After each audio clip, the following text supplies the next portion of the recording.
Hey, Olive, Arlo, and Frank. Grandpop coming to you from the living room in Jack's Beach. I got home from Chattanooga a couple days ago. I was up there hanging out with you, Arlo. I babysat you for the night. So they flew me up there to babysit you. It was fun.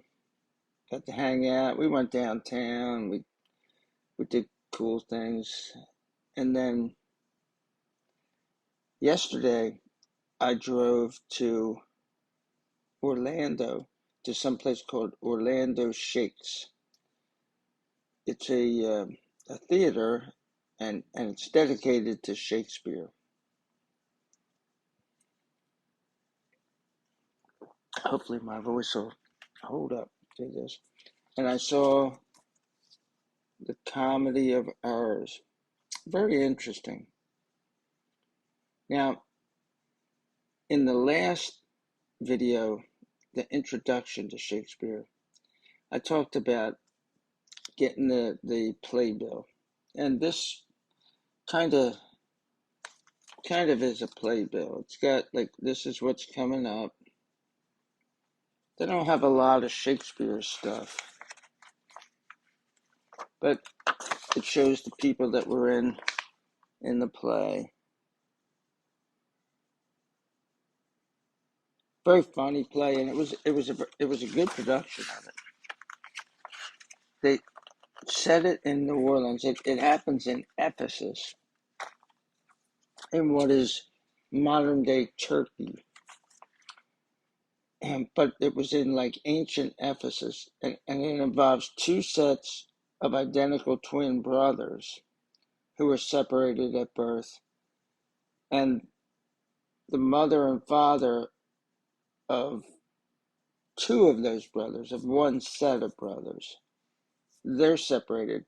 This all happens in a shipwreck. And these people wind up all being in Ephesus at the same time. So they look exactly alike. Everybody keeps mistaking the people that just showed up. I forget why they're there. They're there to do business or something like that. And they keep wondering why everybody, like, how come everybody knows our names? That's because the exact same two people are there. There's, I forget the master's name, but the servant's name is Dromio. There's two of the Antipholus, maybe, and two Dromios. They look exactly alike in the play. They're dressed exactly alike. And there's all kinds of hijinks because of that. And very small venue, which is a great way to see Shakespeare.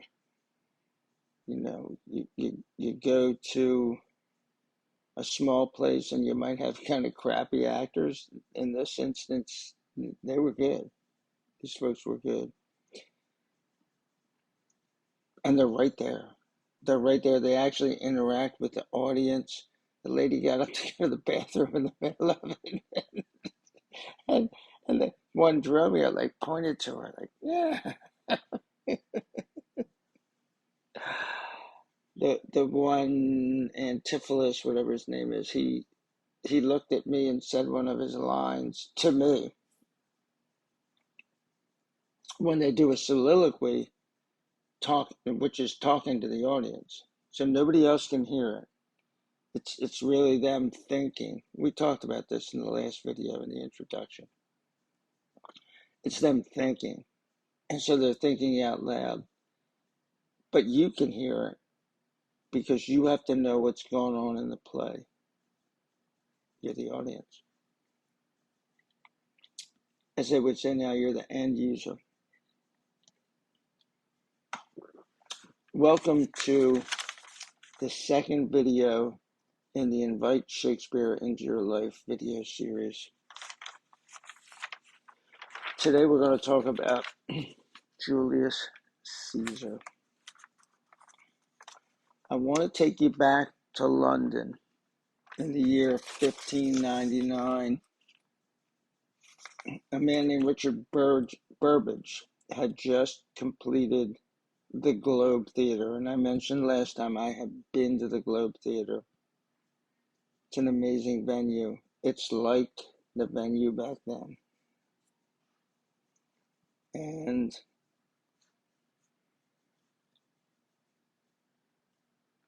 this part of town that he built the Globe Theater in, there were other theaters there. It's where the brothels were, the houses of disrepute, where the hookers, the hookers were. And there was all kinds of stuff going on there. I mentioned last time that bear baiting was a sport. It was sort of a gambling sport.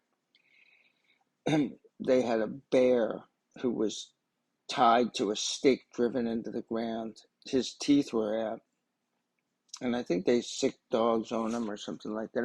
It was horrible. Whatever it was horrible.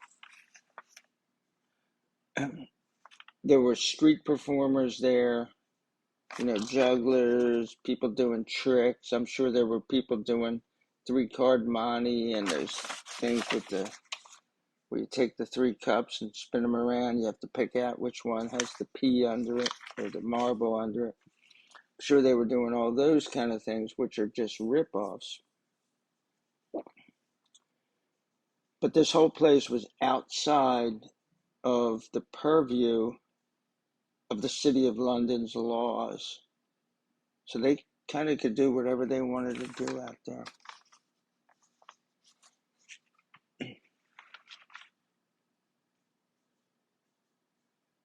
Shakespeare at this time was part of the Lord Chamberlain's men. And the first play that they put on at the Globe Theater, which was the first play put on at the Globe Theater, the original Globe, the one that I went to last year is a replica. It's a darn good replica, but it's a replica.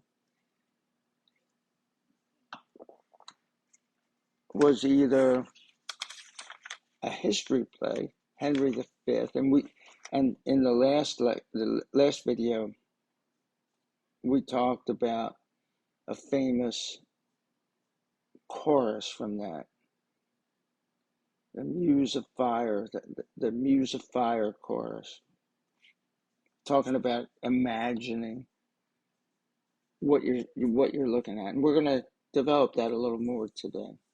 It's almost going to seem like we're recapping, but we're going to go into a little deeper. So it was either a history play of Henry V or the tragedy of Julius Caesar.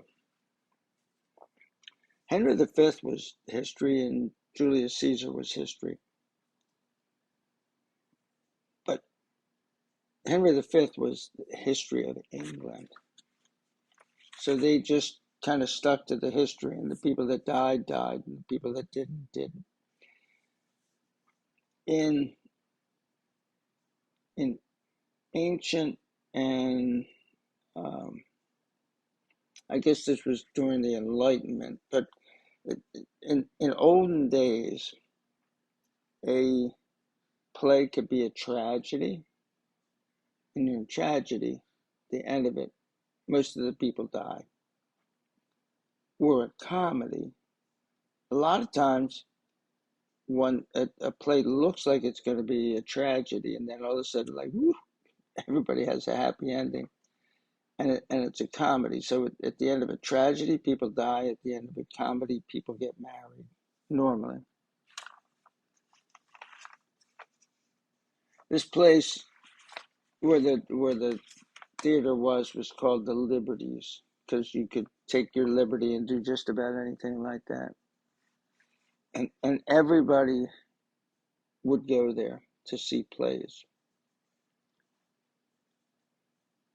The Queen of England, Queen Elizabeth, would go to see plays. And the street sweepers, lowest rung of society, they would go to see plays. The queen would sit up in a special area, and the common people would stand, and we talked about this a little bit before.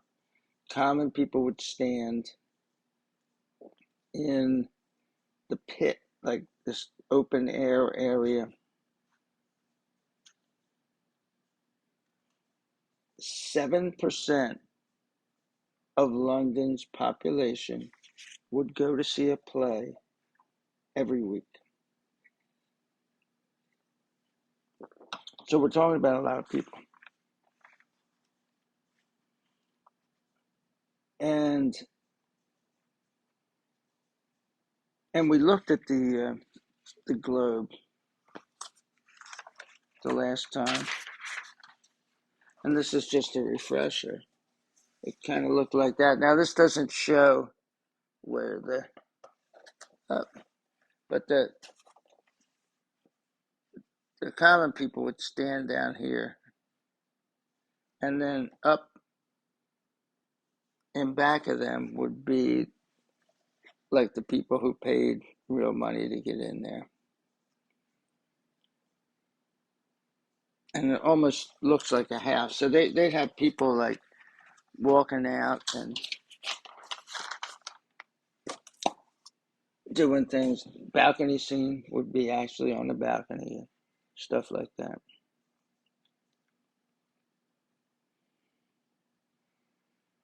There was no roof over the top of it. There was kind of a roof over the seats, but there was no roof over the common area, the pit, whatever they called it. I forget now. So you could get rained on. There was no lighting. There was no electric light. There were no like torches or anything like that. These plays happened during the day. So it was natural sunlight. And if it rained, it rained. If it was cloudy, it was cloudy. If it was sunny and hot, like when I was there last year, it was sunny and hot. There were people passing out. Your grandmother made it through half the play, and then she went home. The props and the costumes were simple, and we talked about this last time.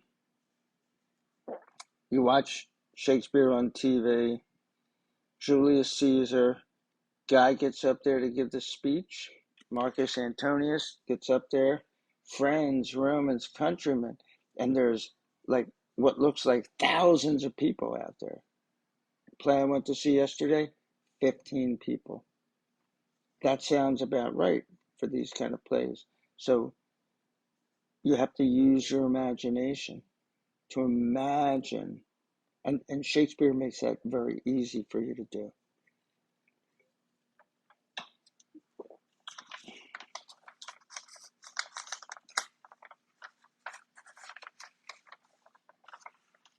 And once again, last time we talked about the chorus of Henry V. Oh, for a muse of fire, that you would imagine that these are two kingdoms, that you would imagine that these are two armies, that these are kings, that they're really kings, and that they're meeting on this battlefield.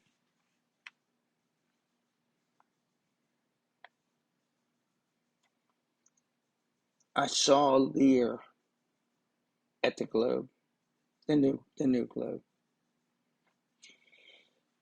in 2022 when we were in London, and I would say they probably had 20 people at the most. I could look it up.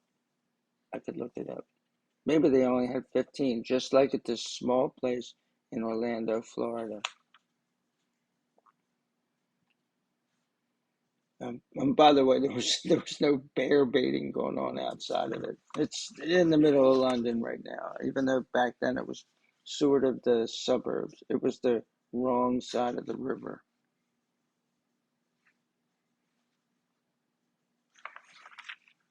So you might ask me, Grandpa, you talk about Shakespeare a lot, but I never hear you talk about Julius Caesar. Why did you pick this to be the first play that we look at? Well, it's one of the shortest plays.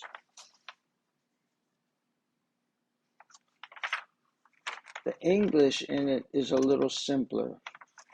There aren't a lot of lower class people having speaking parts in this. There are a few, but not a lot. And generally, and I think we talked about this the last time, the upper class speaks more like we speak today. But the Cockneys, the lower class, they're the ones that have all this really colorful speech that we have to look it up to find out what it means. So the English is easy. So it's short, English is easy, and they teach this in high school. I first read it in high school. It's the first play that I read in high school. Second one was Romeo and Juliet. And that's not so much that it's easy. I don't think anyway. Maybe it's considered easy. I don't consider it easy. But that's just the most beautiful love story ever. But we'll be talking about that. And in fact, in England, they used to teach all students to read Latin. At a certain point in time, they switched from Latin to English. And this was a play. Because what they would do is they would take plays and teach those plays to the kids. And the kids would have to translate the play into English. So with this, they wouldn't have to translate the play because they spoke that English. We don't today, but they did. But they would study the play, learn the play. They would memorize the play, the lines to the play, I should say. Which brings me to your homework.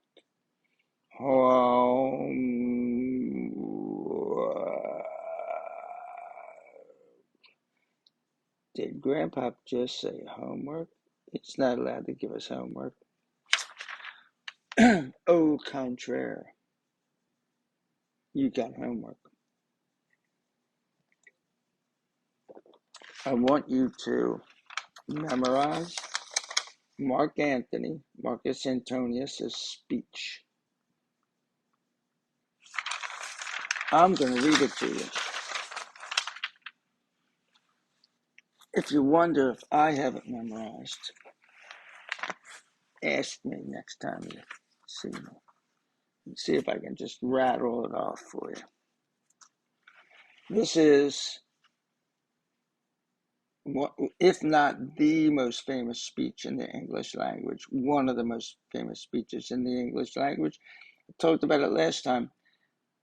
It's based on historical events.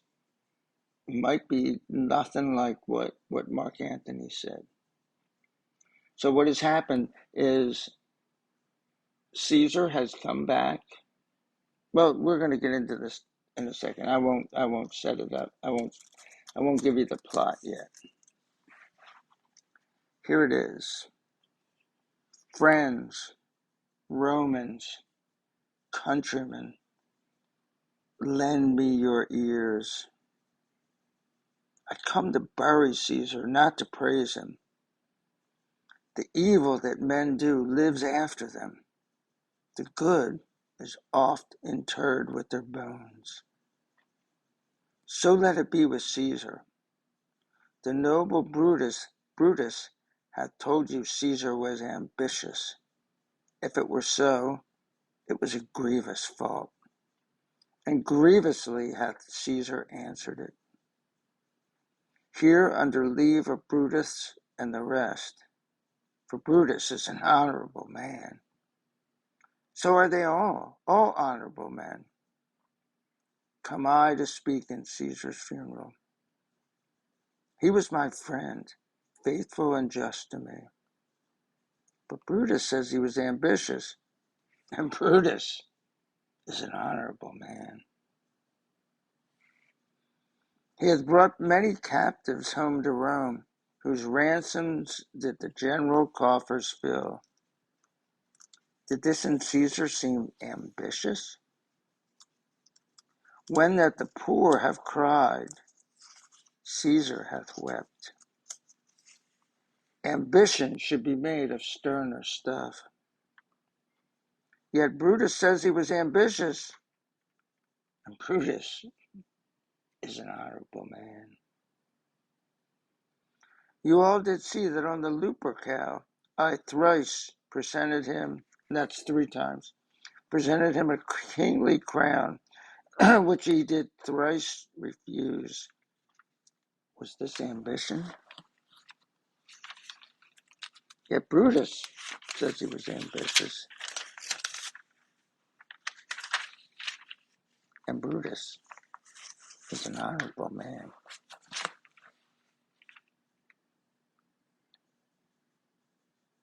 I speak not to disprove what Brutus spoke, but here I am to speak what I do know. You all did love him once, not without cause. What cause withholds you then to mourn for him? O judgment, thou art fled to brutish beasts, and men have lost their reason.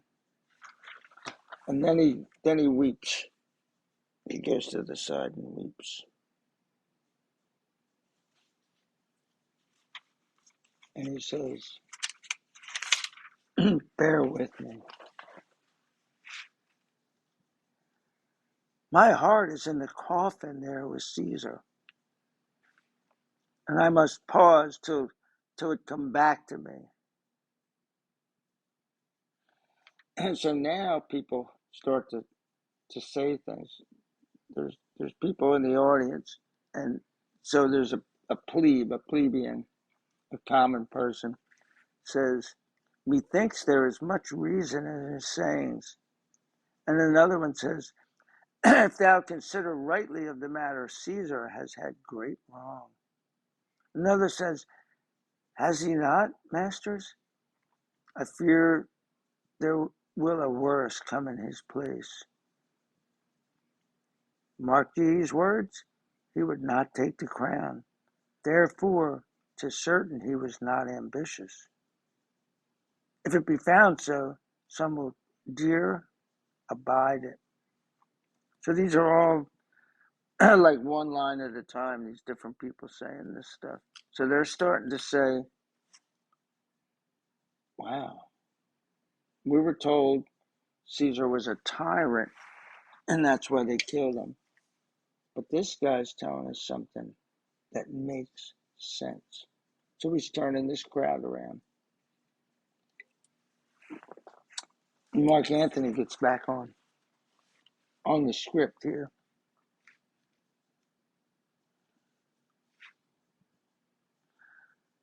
But yesterday the word of Caesar might have stood against the world. Now lies he there. And usually they point, because his body's right there. His body's on the, I've been in this place in Rome where this happened. It's a slab, but we'll call it a stage because it's, we're talking about a play.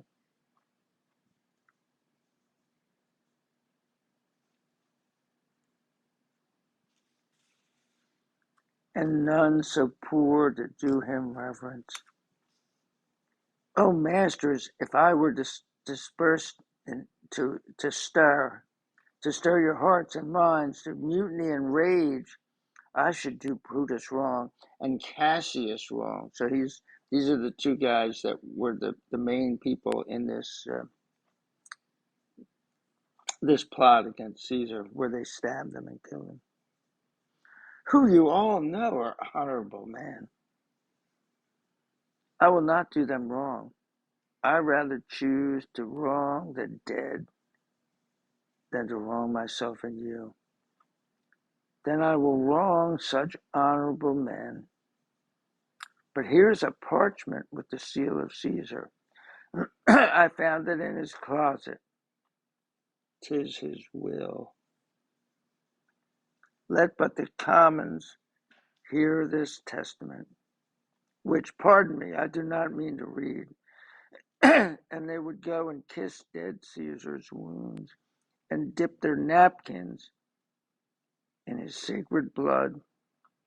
Yea, beg a hair of him for memory, and dying mention it within their wills, bequeathing it as a rich legacy unto their issue. So in his will, he's left things for a lot of people. And then they start going like, read the will, read the will. And Anthony says this, have patience, gentle friends. I must not read it. It is not meet, you know, how Caesar loved you. You are not wood, you are not stones, but men. And being men, hearing the will of Caesar, it will inflame you. It will make you mad. 'Tis good you know not that you are his heirs. For if you should, oh, what would come of it? So now he's got the people like really set off. They're they're um, they're mad. So you told us this guy's a tyrant. We killed him, but he was taking care of us. In his will, he left stuff to us, the common people. And then they start saying again, read the will, read the will. And he goes,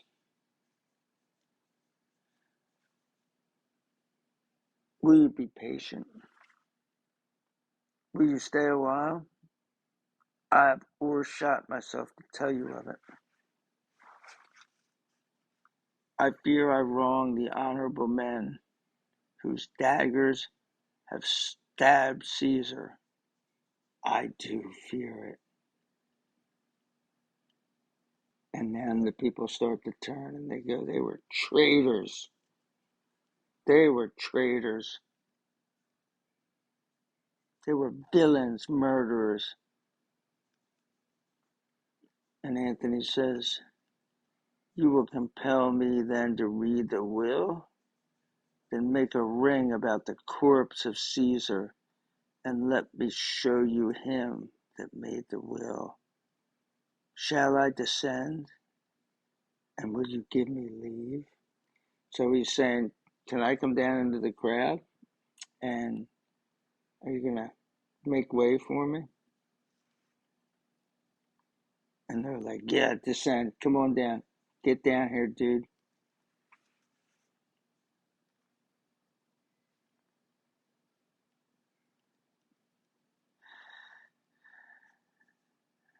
And Anthony says, there's some other things, but we're just going to skip through them.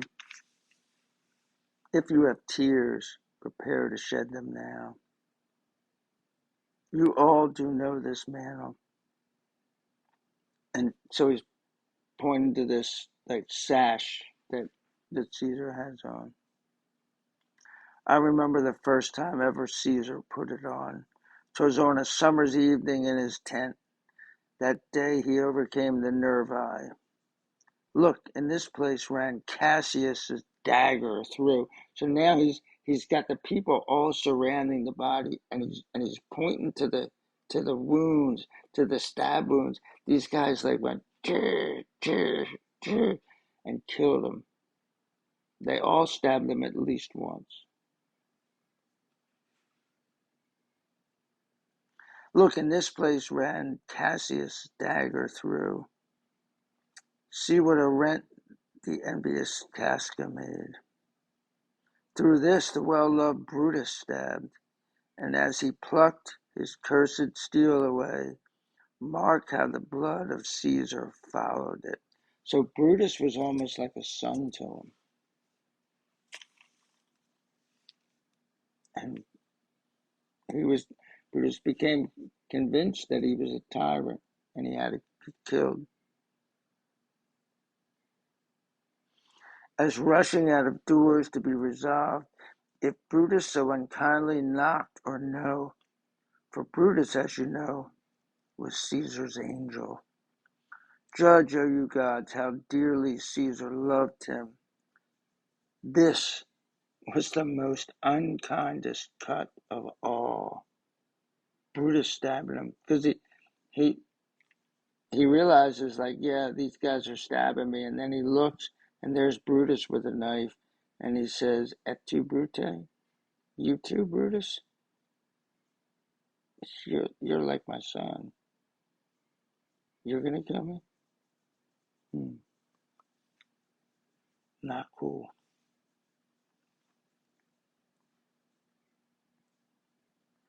This was the most unkindest cut of all. For when the noble Caesar saw him stab, ingratitude, more strong than traitor's arms, quite vanquished him. Then burst his mighty heart, and in his mantle, muffling up his face, even at the base of Pompey's statue, which all the while ran blood, great Caesar fell. Oh, what a fall was there, my countrymen! Then I and you and all of us fell down. So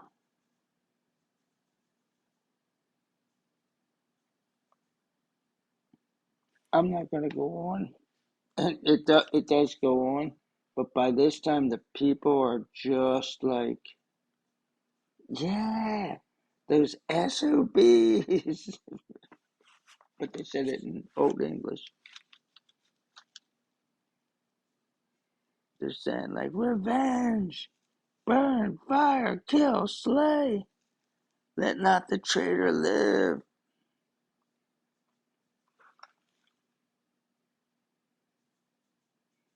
You just need to do the first part, friends, Romans, countrymen. Lend me your ear.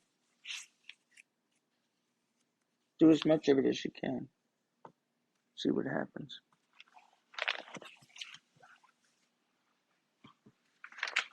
So,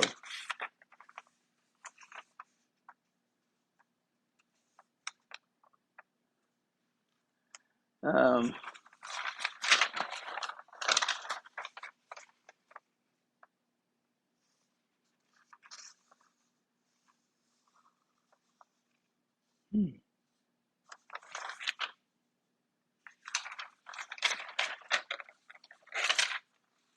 okay, I got lost. I'm sorry. I'll put the part of the play in the description that you have to memorize in the description of the YouTube video. So in the late 16th and early 17th centuries, plays about Rome were very, very popular. Not only did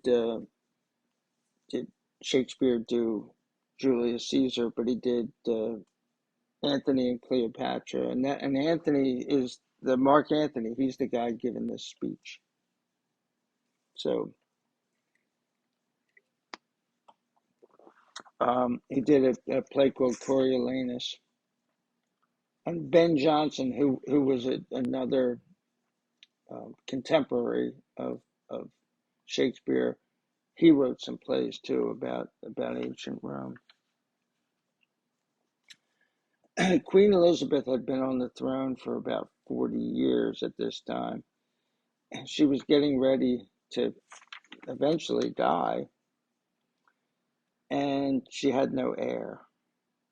Now, Shakespeare couldn't write a play called Queen Elizabeth and say, hey, this could be really messed up. There could be chaos when Queen Elizabeth died. So he wrote a play about Julius Caesar, who had no heir, and he died, and chaos ensued. And it was a warning. Yeah, if he had written a play called Queen Elizabeth, she would have had him killed. You know, if he wrote this play about Queen Elizabeth, he would have been dead. So it's a warning that you better watch out. And there's a lot of politics that Shakespeare gets in there, like of his day.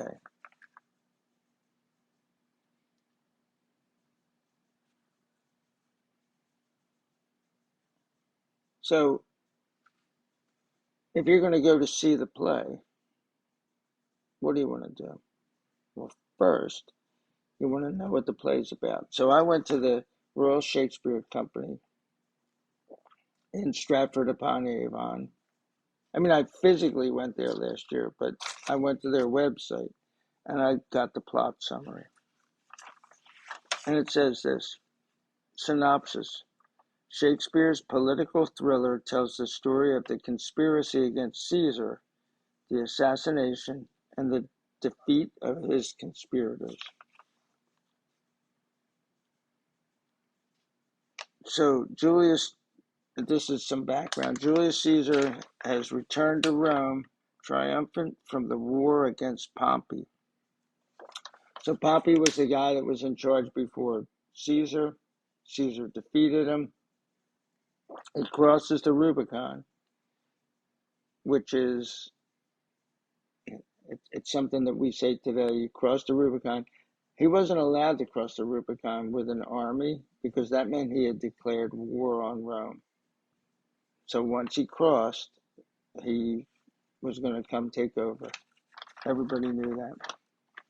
The Roman Republic is prepared to heap him with new honors, causing concern and dismay among some senators who fear that too much power would be held by one man. Here's the plot. Caius Cassius plots a conspiracy to murder Caesar, enlisting the support of the well-respected Marcus Brutus. And Brutus is an honorable man, but other than that, he's the guy that was sort of like Caesar's kid that he never had. Brutus has misgivings, but is persuaded that Caesar's death is necessary for the good of the Republic. However, Brutus rejects Caius' proposal that Mark Antony, close friend of Caesar, should also be killed. Brutus, Cassius, and their co-conspirators stabbed Caesar to death at the Senate House on the Ides of March. That's the 15th of March. And there's a famous line in the play where the soothsayer goes up to Caesar and says, "Beware the Ides of March." So that's something that people will say to you, like if they think something bad's going to happen to you, beware the Ides of March.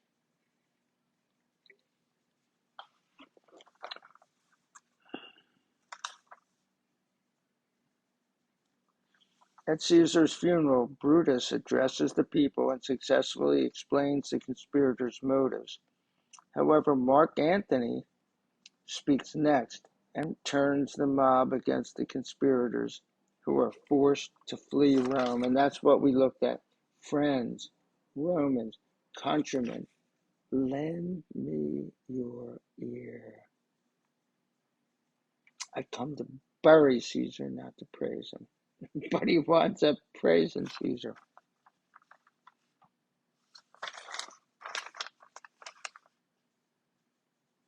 So Mark Antony and Caesar's nephew Octavius take command of Rome and lead an army against the conspirators.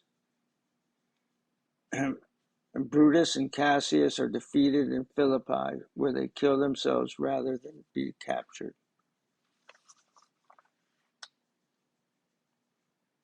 So, how do you study the play?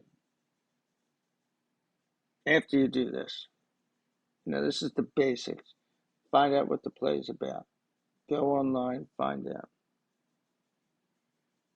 After you do the plot, watch a movie production. There's a 1970 Charlton Heston movie that's fine. There's I can't remember the guy's name right now. Stella, um, Marlon Brando. He plays Mark Anthony in one of them. Read the play. Read a good version, like an Arden and Oxford or New Cambridge version of the play. Read it. And read the play out loud. When you study Friends, Romans, and Countrymen, don't just try to memorize it sitting there quietly. Read it out loud. Friends, Romans, Countrymen, lend me your ear. Read the cliff notes, the spark notes, and other helps that you can find. There's plenty of them. And then go see it in person. I had a great time yesterday going to see that play. It's not a play. I don't think I ever read that play, The Comedy of Errors. I don't think I ever saw it in a stage production. I'm almost certain I never saw it. But it was a great time. Go to see a play. Now, Olive, you're just a couple months old. Arlo, you're 3 years old. This isn't going to happen for a while, but hopefully I'll get a chance to take both of you to see a play. Maybe even this play. And so all that's left is for you to dive into your first Shakespeare play and memorize your speech. And I'm hoping that it will help you start a lifelong love of William Shakespeare and his work. Hey, peace out, guys.